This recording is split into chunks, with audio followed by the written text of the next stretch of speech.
All right, YouTube, how you doing? Welcome back to the channel. Happy Friday. It is April 5th. We got a jam-packed MLB slate to dive into in today's video. Like we always do, when I go through each and every one of these games, I'll give you my lean on the side. I'll give you my lean on the total. I'll give you my lean on any player props that we like within the game as well. But as always, keep an eye on the pinned comment. That is where all of my final plays, so I'm actually rolling with myself, that is where all of my final plays will live. In terms of yesterday, we do make a little bit of coin, which you gotta love that about baseball. So from a record perspective, win-loss, we go 3-4, but because of how we manage our units and some of our plus money plays that we hit, like all three of our plays were plus money. Pablo Lopez was our favorite play of the night, plus 122. Guardians, second play of the night, because it kind of correlated to that Lopez play, plus 130. And then we had Ryan Weathers over 2.5 walks for plus 112s. You gotta love that about baseball, that a 3-4 night actually ends up in the green. And let's give a shout out to our daily dinger here. We selected Devil Dog. You had MJ Melendez going deep. MJ did in the 7th inning of that game. Shout out to Devil Dog. If you guys don't know what the daily dinger is, essentially we're just giving shout outs here. I'm picking someone that calls a home run hitter correctly the night before, giving them a shout out in the next video, kind of just picking one at random. I know we're getting a lot of comments like, oh, I picked a long shot and all that. It's like, yeah, I wish that I was deciding based on what I think should be the shout out, but we're realistically just being fair and giving shout outs to, at random for someone that calls it correctly. So use that hashtag daily dinger in the comments. I've been loving it as of late. Again, this is the first season that we've done it. Once NBA stops, we'll probably transition more to the ride of the day, because I think it's a little bit more electric, but nonetheless, get those hashtag daily dingers in the comments for now. And yeah, hit that subscribe button, hit that like button. You guys are absolutely crushing it as of late in terms of support, so thank you very much. We've been going live multiple times throughout the day, just kind of randomly. So if you do want to check those live streams out and you feel like you're missing them, make sure you're hitting that notification bell as well, so YouTube can notify you when we go live. But jump into this game. Number one here should be a pretty good one. We got the Yanks taking on the Blue Jays in this spot. So the Yankees to start the season here, not saying shocking, but the way they got there is a little bit shocking here. They take 4 straight against Houston, and then they win 2 of 3 against Arizona, a World Series caliber team, right? So good for the Yankees there. It pains me to say that as a Red Sox fan, but you know, you just gotta, you gotta give the flowers when they're due. Toronto off to a 3-4 start. They played Tampa Bay and then Houston, so they really haven't had much of an easy schedule either. On the mound for the Yanks today is going to be Marcus Stroman. His first start with the Yankees, 6 innings pitched, 4 hits allowed, 3 runs, none of them earned, 4 Ks, 2 walks there. And then we got Kikichi on the mound for the Jays here, 6 hits in his first start, 3 earned runs, 4 Ks, and 3 walks against Tampa Bay. Again, both these guys went up against good offenses and everything like that, so even with the runs, whether they're earned or not, you can kind of excuse it to some degree, I guess. In terms of the way that we're leaning in this game, I almost reluctantly, because I do think this could be a good game, reluctantly lean towards the heavy favorite here, the Yankees on the money line. This is a Jays team that has just sucked against righties to start the year. Stroman obviously coming from the right side, but they have a 122 average to start the year against righties, which is just absolutely terrible. Averaging 2.8 runs per 9 against righties. On base percentage down at 250. Their WRC plus 24 to start the year. So not all that great. Where I will give them credit is they're ranked 2nd right now in walk percentage against righties. So player prop we may consider is the guy that did cash in his first game here against Houston, is Marcus Stroman over 1.5 pitcher walks. So keep an eye on the pinned comment. That could be a final play. But right now, leaning towards the Yankees. When it comes to a total, I could go either way on this one. I think this finishes right around 8 or 9. So yeah, I mean, Vegas, I guess, pegged this one pretty well. For the sake of the video, I'm going to lean towards the over, just because I do think that there are some big bats in this lineup. And just based on, even Stroman, how I'm backing him, I do think the Jays, he throws a lot of sinkers. The Jays hit righty sinkers fairly well. So it's kind of actually just sinkers overall fairly well, right? That's going to be like 50% of his pitches so far.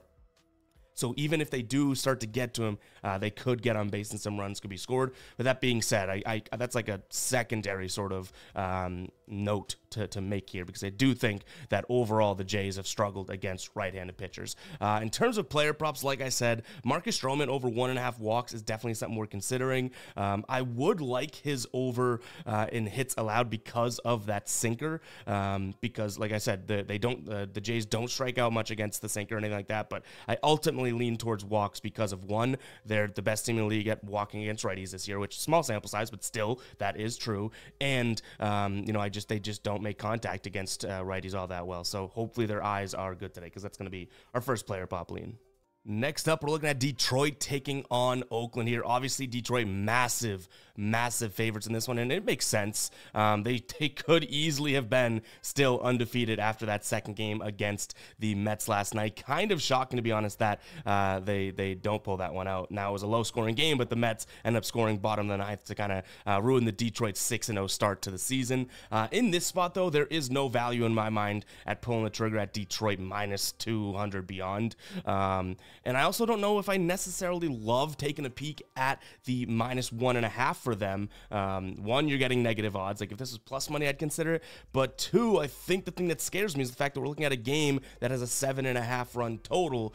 So how much room could there be for them to necessarily, pull away, I guess? Now, that being said, if someone's on Detroit today and wants to pull the trigger, I get it. This is an Oakland team that has obviously struggled to start the year. They're 1-6, so the inverse of Detroit, but Psycho Alert Alarm is in full effect here. I'm actually going to lean towards Oakland on the money line. Do I make it a final play? I don't think so. But I don't really see Detroit's value here today. They're going up against a left-handed pitcher. They've actually been really bad against lefties on the season. Now, when I say that, against lefties, they only have, let's see if I can find it here quickly. They only have 38 plate appearances, but their average is really bad. They have a 22 WRC plus, which is, you guessed it, good enough for 30th in the league against lefties right now. When it comes to their average, like I had said, they're batting an abysmal 125, which that is, you guessed it, worst in the league. So yes, it's not the biggest of sample sizes, and we get that, but this is a Detroit team that has not batted lefties well whatsoever. And on the mound for Oakland today is J.P. Sears, who I hate to back him. I really do, but he is a lefty. Both teams throwing out a lefty today. So in terms of my lean, it's the slightest of leans towards Oakland. You're not going to probably catch me pulling the trigger unless I just decide to get crazy later. But you know what? It is a Friday. We might throw together a Friday parlay, something like that. Might get a little crazy. If you want to get crazy with the plays today, say crazy in the comments. Just one word, crazy, and let me know, because I could see us doing a no home run parlay. We could do a hit parlay again. We might throw something out there for some nice odds. That's kind of a long shot play. Speaking of long shot plays, let's get to a player prop in this spot, because this is probably fairly crazy as well. Tariq Screwball, under 8.5 strikeouts, and I might even consider his under 7.5 strikeouts in this spot. So he pitched really well in opening day here. He went 6 innings against Chicago, had 6 strikeouts, and he looks good, right? Like, I'm not saying anything against him, but to start the year, this is an Oakland team that has a 10.7% K rate, which is best in the league. Small sample size, who knows how long that lasts, against left-handed pitchers here. So I do think that, looking at him saying, okay, well, you're not necessarily going to need to dust guys. He can have a 7 strikeout game, which would be like a good game again, right? Getting to that 9 number could be tough. Getting to that 8 number, and again, we're just looking at the value here. Like, if someone were to ask me without money involved, would you take the under in Screwball's strikeouts today? I'd probably be like, no, why would I do that? It's facing the A's, bad team. He's a good pitcher. But again, we're looking at the value. And again, an alternate line of under 7.5 for plus 120 is like calling my name for a guy that, again, had 6 opening day through 6 innings, and then is facing the A's here, who have been good to prevent strikeouts this season, against lefties to start the season. So yeah, I guess, this is pretty much, and then in terms of a total, I don't really have much of a lean here. I guess I would just lean towards the under.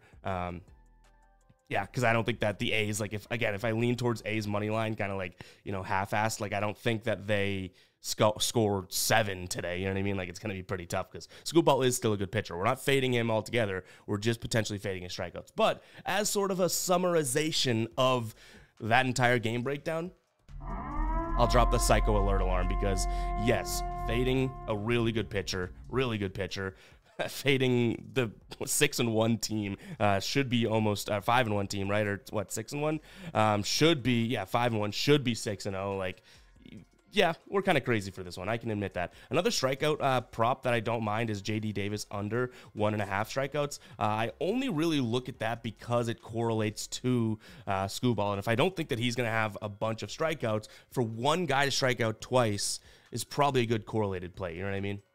All right, next up, we got the Cubs taking on the Dodgers. This should be a good one. I mean, it beats some of the Dodgers games that we've had to watch and bet on so far, but they on the season are 7-2 here. Cubs coming in at 4-2, sweeping the Rockies.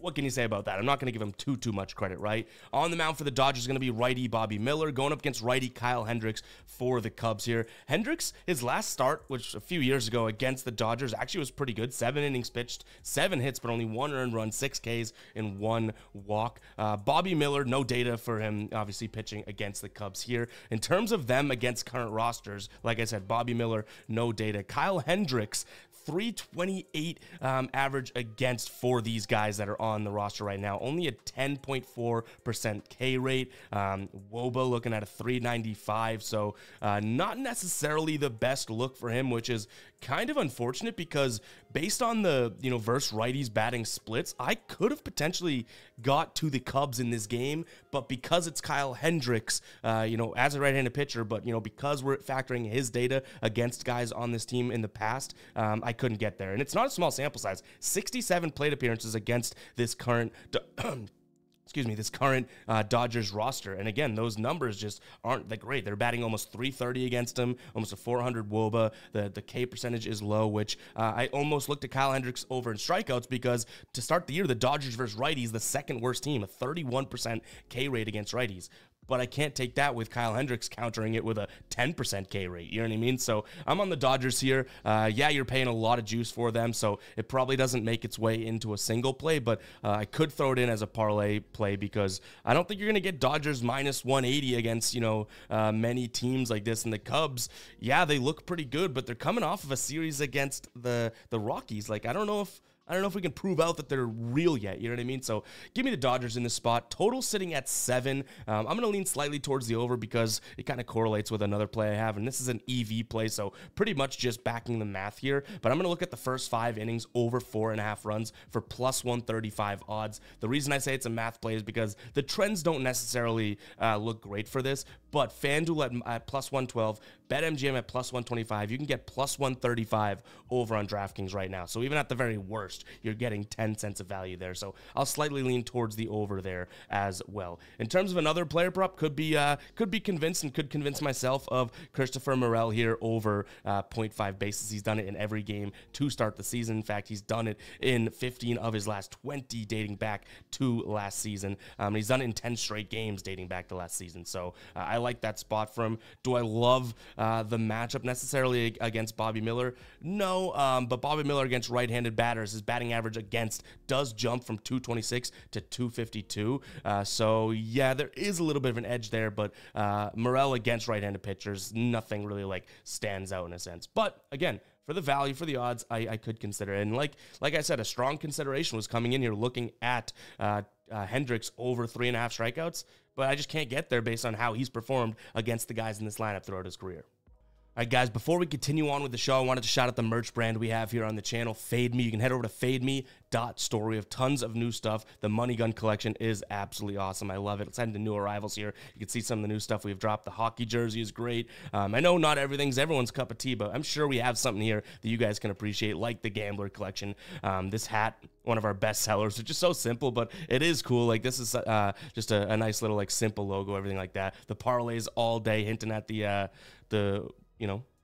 beer company that we will not say to avoid being crushed. And then probably my favorite products on the entire store are these premium products here. We have the Champion collab, Stitched Fade Me, and then same thing, center chested embroidery shirt, a hoodie there. Go check out Fade Me, guys. You can use code MLB to save 15% off today. Code MLB. I'm not putting it on the screen. I'm not tweeting it, not putting it anywhere else. Literally just here. If you heard that, you have that exclusive discount. So code MLB to save 15% off your order order today. No minimums or anything like that. Literally just 15% off whatever you put in your cart. Go check it out, fademe.store. I'll also put that link in the pinned comment, but not the code. You had to use your earballs for that one, all right? Next up, we got Colorado taking on Tampa Bay. First games in Colorado this season, so our total is way up at 12.5, and we made some good coin last year just fading the altitude in a sense, which doesn't even make sense, but I think we'll do it again today. We're going to take a peek at the under in this spot. I want to see that these teams are kind of in full swing before we just say, okay, go score 13 runs. And for example, I mean, you have Tampa Bay, who is not necessarily off to the best offensive start. They have one game where you could say pretty impressive offense. That was game number 2, 8 runs scored against Toronto. They're only averaging 3.7 runs for so far this season. We don't really have to talk about the Rockies. We know their offense stinks. The problem here is both teams have a pretty damn high run against number to start the year. So if you add them up, it's a 13.29 run against, so it would cover the over. But again, let's see some contact. We don't necessarily have to bet it, but it is sort of my hypothesis to start the year to say, let's make sure before we just pull trigger on, hey, it's in Colorado altitude, that we actually can get there and that we see enough contact and everything like that, right? In terms of a game pick, though, it's a lot of juice to be paying, but Tampa Bay's got to be the move here, right? Minus 165 on BetMGM, like we've had juicier plays. So I mean, minus 165 is a hell of a lot of juice to pay, and you're not going to get much ROI. But I do think it's probably a better spot for them. When you look at the pitchers here, Zach Littell on the mound for Tampa Bay, going up against Austin Gomber. I think there's an obvious pitching edge towards Tampa Bay as well. And from a batting perspective, you have Tampa Bay, who's the 11th best team right now from an average perspective against left-handed pitchers. I know I just said their offense isn't that great, but you get guys on base in Colorado, their pitchers are sure to kind of like crumble and everything like that. So yeah, I'm going to lean in that direction. I also, just for the odds, we'll see if I pull the trigger on this in terms of the pinned comment final plays, but for plus 140 Nerfy, kind of has my interest peaked here. You have Tampa Bay, who has hit the Nerfy in 57% of their games so far this year, and Colorado has hit the over in a bunch. I get that, and they're not even the ones that are scoring. It's the other teams. But if Tampa Bay isn't the one scoring in the first inning, there could be a Nerfy here, and for plus 140 odds, seems like it could be a good move.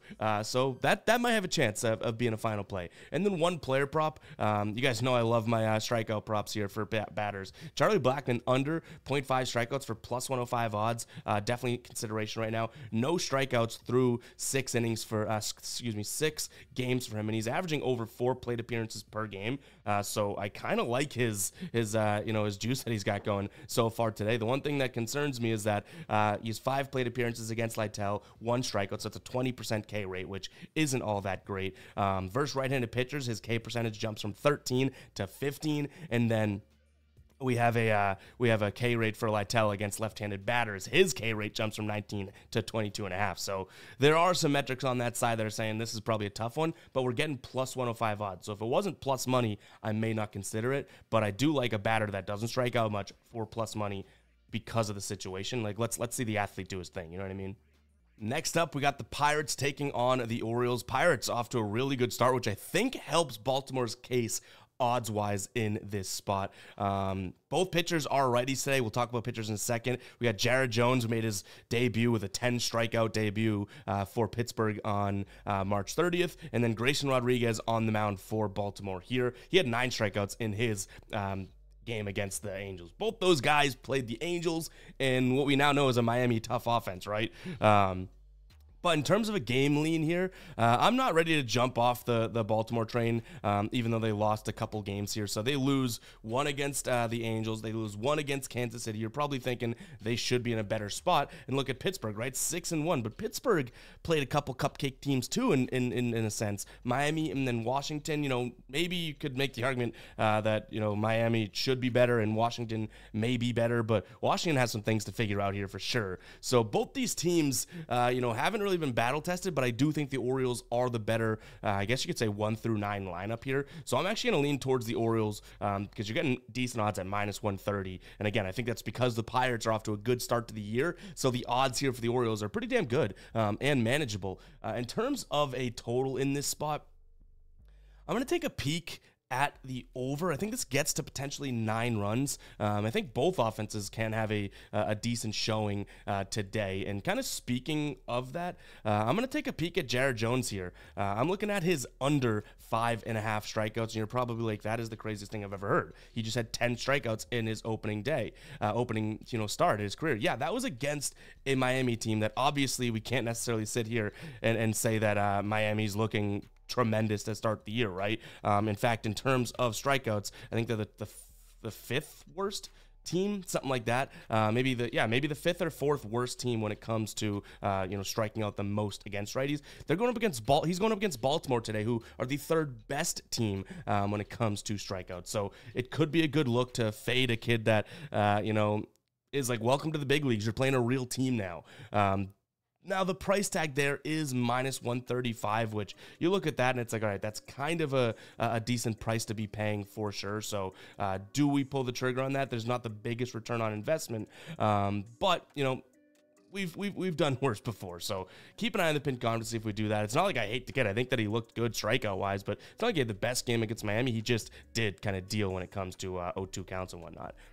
In terms of another player prop that we're looking at in this spot, just based on what we've seen, Brian Reynolds over 1.5 hits, runs, and RBIs could be a good move because of the fact that, again, kind of what we've seen. He's off to a good start on the season so far. He's had averaging 3.14 hits, runs, and RBIs. And the only drawback here is the fact that, well, he's a right-handed batter going up against a right-handed pitcher or switch hitter. But when he's facing a right-handed pitcher, his batting average drops 10 points. His WRC plus goes up about 8. And then kind of the counter that is, well, Grayson Rodriguez, when he faces a left-handed batter here, his batting average against actually jumps 20 points. So if you can make the argument, we're talking math here, so hopefully I don't bore you to sleep, Brian Reynolds, his average drops 10 points when he faces a right-handed pitcher, but when Grayson Rodriguez faces a left-handed batter, his average jumps 20 points. There's kind of a net gain there. You following along? So definitely could be something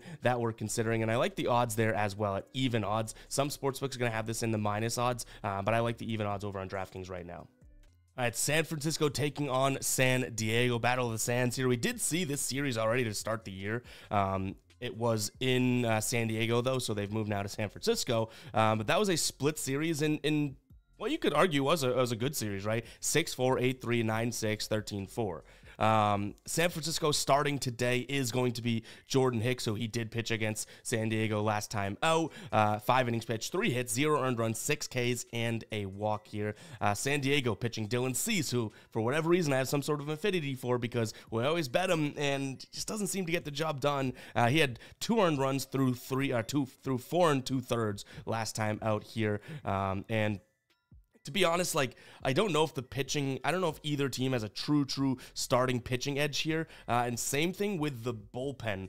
So this is going to be a play that I probably look at the under through the first 5. I wouldn't dare take the under. In fact, we kind of saw how that played out, right? I wouldn't dare take the under full game here, but through first 5, I could kind of taking a peek at the under 4.5, just because I do think both these starters, have a good chance at the lineups that we're dealing with. In fact, in 62 plate appearances against current San Francisco Giant players here, Dylan Cease has a 122 average against. So that's pretty damn good. His K percentage is up to 34.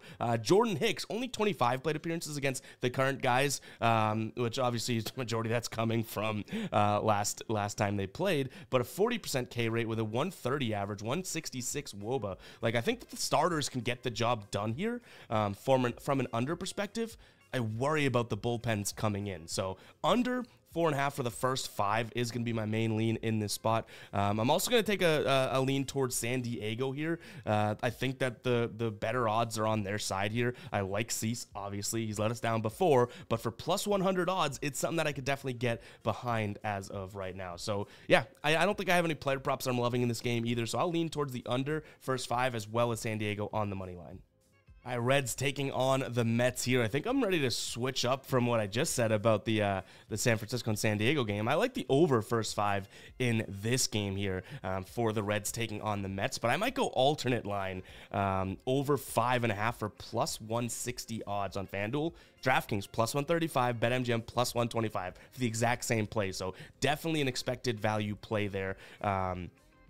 It's going to take the Reds to get there. You know what I mean? Like, the Reds are definitely going to be the team that they need to put some runs up. And again, we're doing this based on the odds and sort of the EV side of things. So yes, it would make sense for me to go, okay, well, just look at the Reds first 5 total, right? But we don't have that sort of EV play and the edge there. So over 5.5 for the first 5 is going to be a slight lean, just due to the fact that we're looking at such great odds and discrepancy. And obviously FanDuel's kind of lacking in their price there. When it comes to total game, I gotta lean towards Cincinnati. I really can't see backing Jose Quintana, who I don't really like backing altogether. I like Hunter Green, so now personally and data-wise, I would say we have a slight pitching edge on the Cincinnati side of things. My concern is the Cincinnati bullpen. So this could be whether or not we want to go Cincinnati to get kind of the most bang for a buck, because that's minus 120 right now. Looking at Cincinnati on the money line overall, but I could also look at them on the money line for the first 5. You're going to take a little bit more of a hit. It's like minus 130-ish, which again, it's like minus 116 for full game. So yes, we're taking a little bit more of a hit when it comes to price, but that seems like it may be the way to bet the Reds as of late. Like, their available bullpen, actually, ERA wise, 6.5 with a 1.6 whip here. Actually, no, that's their last 3. Their available bullpen today has an 8.38 ERA. Yikes. And honestly, it's not like the Mets have a great bullpen, but the bullpen has looked okay. Like, even think about those games yesterday, right? So first 5 is probably going to be the move for me today, both taking them on the money line as well as a potential look at that first 5 over 5.5 for crazy odds. Because again, it's Friday. We might get a little crazy. All right, Washington taking on Philadelphia. Philly's not off to a start, you'd think. 2-4 to start the year. Washington also 2-4. I guess you could see that coming. They've played Cincinnati and Pittsburgh, but this is a Philly team that also played Cincinnati and, both took one game against Cincinnati. So are they closer than we think? Because the odds would not say so, right? I don't know if I can just jump on board with Washington, but, in fact, Philly's hitting lefties fairly poorly to start the year, whereas Washington's hitting righties really well. And I believe I heard that Washington is supposed to be a verse lefty lineup, right? But they're hitting righties really well. So sounding the psycho alert alarm again. Give me Washington here, just because of that price tag. Like, I'm not gonna, for a Philadelphia team that is yet to kind of hit their stride, I'm not paying minus 184, right? So for Washington, plus 154 looks okay. You can even get them for plus 1.5 at minus 105, which may be a move too overall. When you look at these two bullpens, I guess you could make the argument that's where you start to lose the Washington steam, but Philadelphia's bullpen's been bad to start the year. I do think they have a better bullpen, but, you'd think, okay, well, Washington's bullpen, to start the year here, 5 flat ERA with a 1.7 whip. It's like, okay, that stinks. Philadelphia, 6.23 with a 1.5 whip. So it's like, if the bullpens are equal, the starting pitchers, Corbin on the mound for Washington. I don't even think I talked starters yet. Corbin on the mound for Washington. Aaron Nola on the mound for the Phillies, and he got shelled, but it was against the Braves in his opener. Like, if that's fairly even, if the bullpen's fairly even, you have one team that is not hitting the pitching hand very well, and one team that is. It's all kind of pointing towards Washington, which is crazy. So I'll lean towards them in this spot. From a total perspective, I guess I'll lean towards I'll lean towards the under, actually, because I do think that if this goes, if this is like a shootout, I think Philly has the bats to kind of hit some big plays, hit some big balls and whatnot. So I do think that this is going to be an under type game if Washington were to pull it out.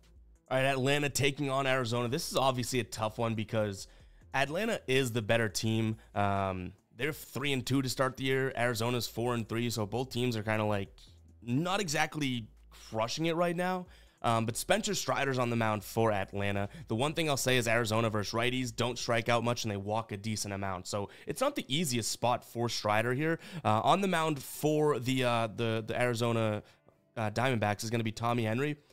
He's pitched from the left side, which to start the year, I'm not saying this is going to be a long-term thing, but to start the year, Atlanta has not been very good against. They're striking out a lot. They're not walking a lot. So maybe you take a peek at Henry's strikeouts, because that's just kind of like, I guess, first off, like what jumps out at me. It is plus money. He's going to throw a lot of fastballs, which is not what this lineup strikes out, a bunch. They more or less strike out against sliders as well as curveballs, which he does have in the bag, but half of this guy's pitches are going to be fastballs. So it is kind of alarming to pull trigger on that. For 4.5 though, for plus 128, does seem like there's some value there. So I will lean towards his over in strikeouts, just because Atlanta has been striking out a lot against lefties to start the year, right? But again, I think I lean towards Atlanta on the money line. I like this Arizona team, but they burned me against the Yanks, and they really, overall, they haven't looked like sharp. Like if you were to put this team in a vacuum and look at them, you wouldn't be like, oh yeah, they were in a World Series last year. You know what I mean? Like they just haven't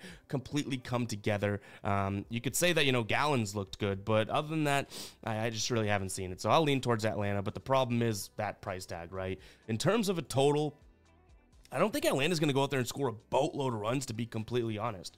I do think Henry is going to have somewhat success against them. Again, it's mainly because Atlanta has kind of struggled against that lefty side. So I'm going to lean towards the under in this one, but that's a scary play as well, because, I mean, look at these two teams, right? And just look at Atlanta. Like, taking an under in an Atlanta game seems crazy in and of itself.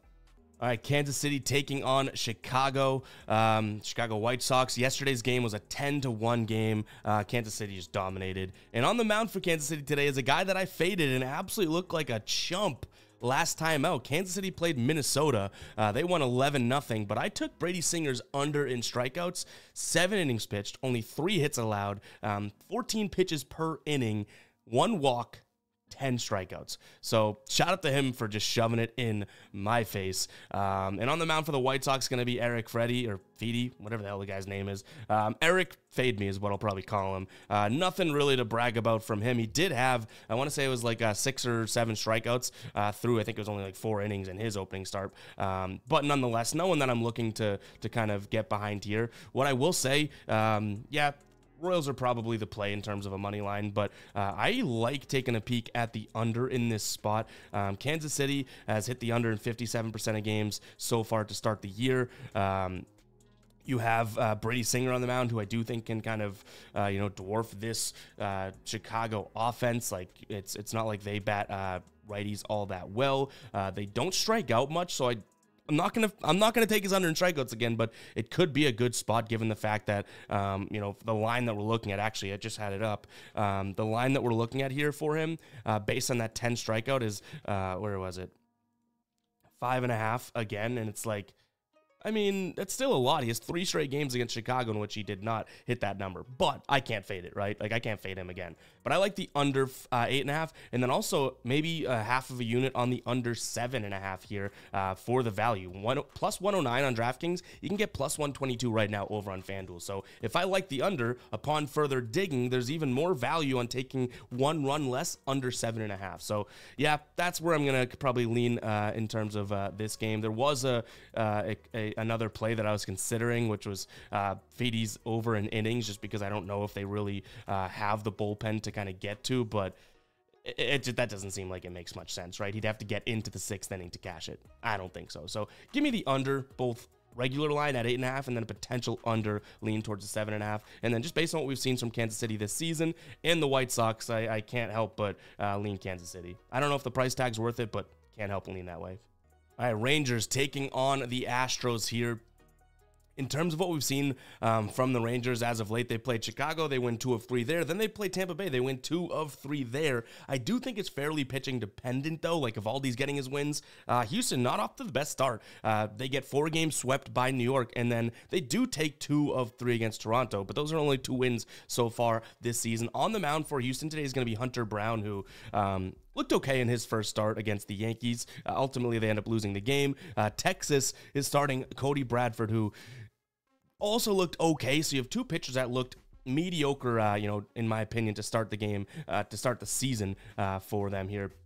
But in terms of bullpens, I do think there's a little bit of a discrepancy. I think Texas's bullpen almost surprisingly has been very good. And I say surprising because last year that was their sort of Achilles heel. Now they've actually been a good bullpen, so I'll take Texas here on the money line. Both teams looking good offensively, so, you know, a lot of people are probably going to be on the over. I'm not necessarily going to touch it because I kind of want to be the contrarian and pull the trigger on the under just because I think a lot of people are going to be on the over, which is a bad reason to bet. So I'm probably not touching the total in this spot. If anything, I would kind of just fade what everybody's thinking and look at the under. But yeah, Texas, top 10 team when it comes to average versus righty, WRC plus versus righty, actually top 5, but strikeouts percentage versus righties, and then walk percentage as well. Now, so is Houston, with the exception of average versus lefties. They're batting just 270.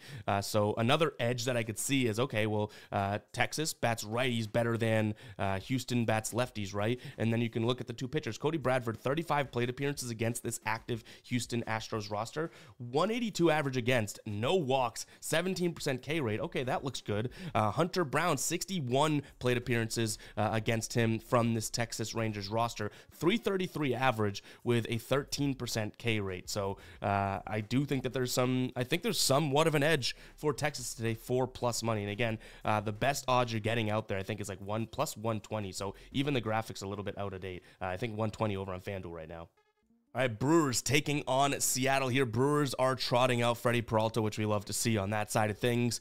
His first start of the year, 6 innings pitched, just 1 hit, 1 earned run, which was a home run. Was it from Starling Marte, if my memory serves me correct? But he had 8 Ks in that game as well. Going up against Logan Gilbert, who historically I've liked, and he looked good in his opening start against the Red Sox. 4 hits through 7 innings, not terrible, 1 earned run, and 8 Ks as well. From a bullpen perspective, where I see the edge in this game is going to be just who is available here. So this has been a good Seattle bullpen, but a fairly taxed Seattle bullpen to some degree. So projected available bullpen, Milwaukee's looking at a .75 ERA with a .67 whip. Now that's due to the fact that some of the guys that may be in the bullpen are haven't pitched yet, so they've only pitched 1 inning, that type of thing. So take that with a grain of salt. But I do see a slight pitching edge because of that full game there to Milwaukee. And I think both these pitchers are going to pitch well. So there's actually part of me that wants to go and take an alternate under in this game. Right now it's at 7.5. If you pull the trigger at 6.5, you're getting plus 140 odds. And yeah, I know both offenses do have, you know, some bright stars, but Seattle struggled offensively against righties this year. Milwaukee hasn't, but I'm hoping Freddie Peralta and Logan Gilbert can kind of lock it in. So I'll lean Milwaukee on the money line, by the way, but I like potentially taking a big shot at that alternate under. All right, last game up here, we have the Angels taking on the Red Sox. Griffin Canning on the mound for the Angels, going up against Cutter Crawford here. The Red Sox are surprisingly, to me, 5-2, and I can make the same argument about the Angels to start the year being 4-2. Taking 1 against Baltimore proved to be pretty big because then they swept Miami, and not only swept Miami, like none of those games were even close. In terms of where I want to lean, though, I guess I'll look at the home team, the Angels. Like, I really don't. I'm not buying this Red Sox team. And then a player prop that I'm not minding, even though the Red Sox realistically against righties this season have not been striking out tons. I like Griffin Canning's spot here. Throwing fastballs and sliders. This Red Sox team really struggles with the slider. Fastballs, sure, every team kind of hits those fairly well, but the Red Sox actually have been struggling against fastballs as well. So you have 2 pitches. His number 1 and 2 pitches should be like pretty damning for the Red Sox here. And then in terms of like just what we've seen from these 2 teams against the Red Sox in the past, this is a Griffin Canning that has a 179 batting average against this current Red Sox roster, which only 30 plate appearances on the books there, but a 30% K rate. So I do think that this could be a spot for him to kind of go out there and play well and pitch well. In terms of a total, I'll lean towards the under because I don't see much offense coming from these teams either. But yeah, Griffin Canning, decent look there for his over and strikeouts. I believe his normal line maybe, if I'm not mistaken, no, I think his normal line may be 6.5, but I like the plus money in that spot. But guys, it's gonna wrap it up for today's show. If you guys did enjoy, if you did, do me a favor, hit that like button, hit that subscribe button. Like I said, we're kind of hopping on live and going live kind of randomly, so make sure you turn on those post notifications and whatnot, so every time we do go live, you're going to get notified and you can come hang out. But yeah, without further ado, that's what I got for you today. Make sure to check out the NBA video that'll be out shortly after this, and yeah, I'll catch you guys in the next one, all right? Peace out.